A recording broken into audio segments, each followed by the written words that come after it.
السلام علیکم ورحمۃ اللہ وبرکاتہ.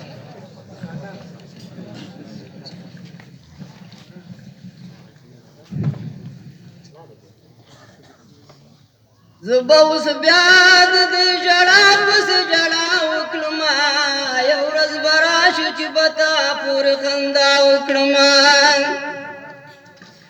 زبا اوس بیا د دې ژړا پسې ژړا وکړما، یو ورځ به راشي چې به تا پورې خندا وکړما. تا تل مدام په چغو چغو ژړولی یما، زه دې پخوا په شانتې هر وخت ځورولی یما. په یو بل نامه دې ټول عمر وژلی یما. زه به بیا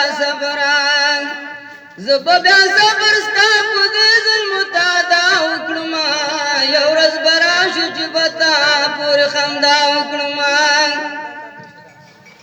ما د دوستۍ تمه به هر وخت له تا کوله، په مقابل کې تا ظلم او جفا کوله. دا دې د ما سره بیا ډېره ناروا کوله. زه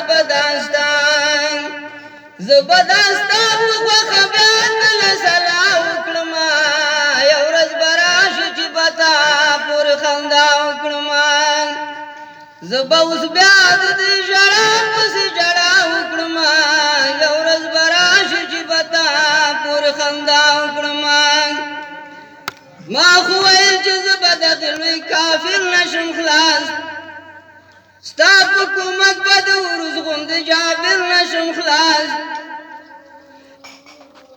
کوم سوالونه چې د دغې بد تقدیر نشم خلاص. زه به سوالونه په درګاه کې د مولا وکړما، یو ورځ به راشي چې به تا پورې خندا وکړما.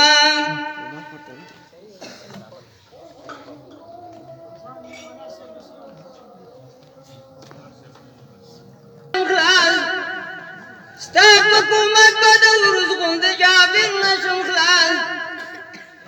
کوم سوالونه چې د دغې بد تقدیر نشم خلاص.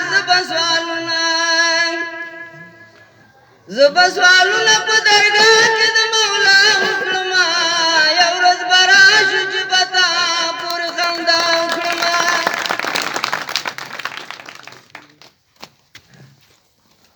زه به اوس بیا د دې ژړا پسې ژړا وکړما، یو ورځ به راشي چې به تا پورې خندا وکړما.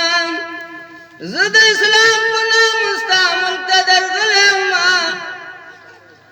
نوم خبر په هغه وخت کې غولېدلی یما. ګوندې پخوا به زه له تا نه تښتېدلی یما. فاروق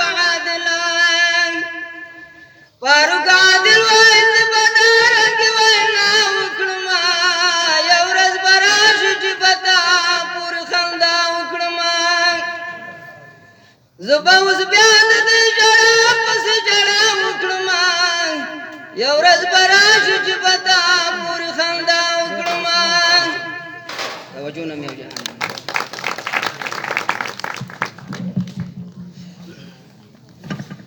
د ملا صاحب روز محمد خان څخه یو جهان مننه چې ډېر انقلابي غزلو او زما په خیال چې د فاروق عادل صاحب غزلو قدر زیوال دی هغه هم او خدای دې الله د ده په حنجره کې برکتونه واچوي. که څومره دلته د ترنم بلبلان ناستې دي چې له جملې څخه یې فضل صاحب، همدارنګه ظهیر صاحب او همدارنګه کانوال صاحب چې بشیرمل کانوال صاحب دي، دی دو هم ناستې دي. خو ملا صاحب یو څه کار لره د جمع لپاره آمادګي نیسي. نړۍ مننه ترې نه کوو.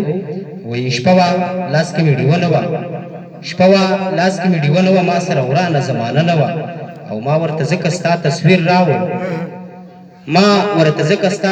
راوړ، زما اتاق کې آینه نه وه. د مشاعرې په دې برخه کې صدیق الله ژوند ته بلنه ورکوو چې دریځ ته راشي او خپل ترتیب کړی غزل له ملګرو سره شریک کړي. او له دې څخه وروسته حمید فضل آمادګي دې ونیسي چې هغه هم د ترنم په ټال وزنګوي.